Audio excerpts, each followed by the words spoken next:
Promise David. He has Champions League soccer coming up if he wants it at Union Saint-Gilloise. But could he make a move? And if so, what move would that be? Tom's question says it's one or the other. I say go to a Champions League team and continue to have that, but move on at a higher level. That's what you say? That's what I'd say. Yeah, I think he should move on to a higher level as well. But it sounds like he'd be pretty content to stay there. He is someone that's moved around a lot in the last few years.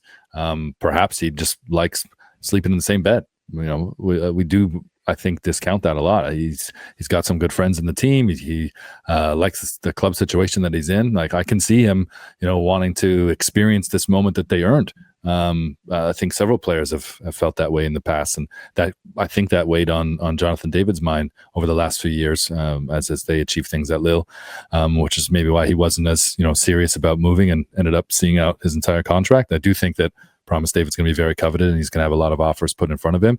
We've talked about this a couple of times. I think Ligue 1 would be a really good fit for him. I'd love to see him somewhere that's playing in Europe. For me, it doesn't have to be the Champions League if it's a step up. If it's a Europa League team, I could also see him becoming like a Premier League striker. But I do have a fear that he could also go to the Premier League, let's say, or go to a bigger team and end up like a Samaka. Like, I really thought Samaka was going to crush it at West Ham and in the Premier League, and he didn't. I know they're different players. Maybe it's unfair that they're not a like for like comparison, but he was very physical and very dominant in Serie A and scored a lot of goals. And obviously, that's how we describe and look at the prospects for Promise David.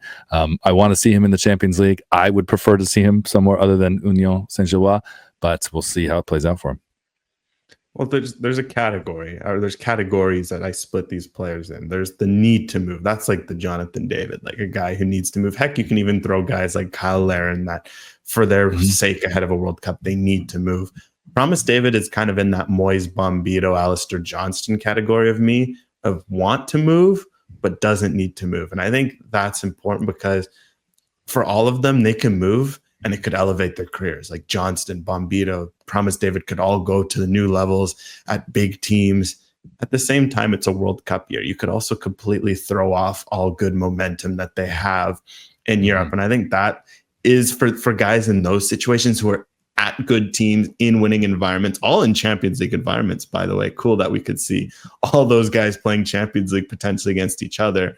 I do think it makes them hesitate because at the end of the day, if they have good seasons next year, maybe they impress in the Champions League, you make the World Cup squad. Johnson puts in a couple top performances at a World Cup. Bombito thrives because we know he loves Jesse Marsch's system. Promise David bags a goal or two at the World Cup.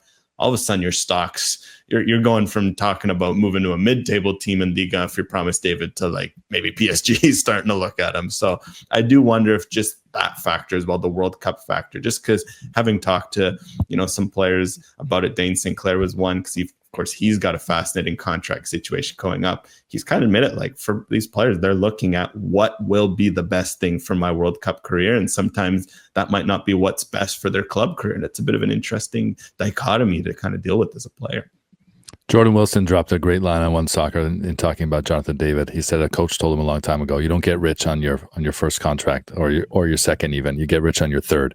And for Jonathan David, this is like the second opportunity for him. And you look at some of these other players that are in this, maybe want and not necessarily like need to move. There's a lot of dominoes that will fall at different times than usual because of this Club World Cup accelerated transfer window, and you're going to see some weird moves. Like right now, it looks like Al Hilal are going to seal up Victor Osimhen for 75 million or something. I bet you he plays 7 months there.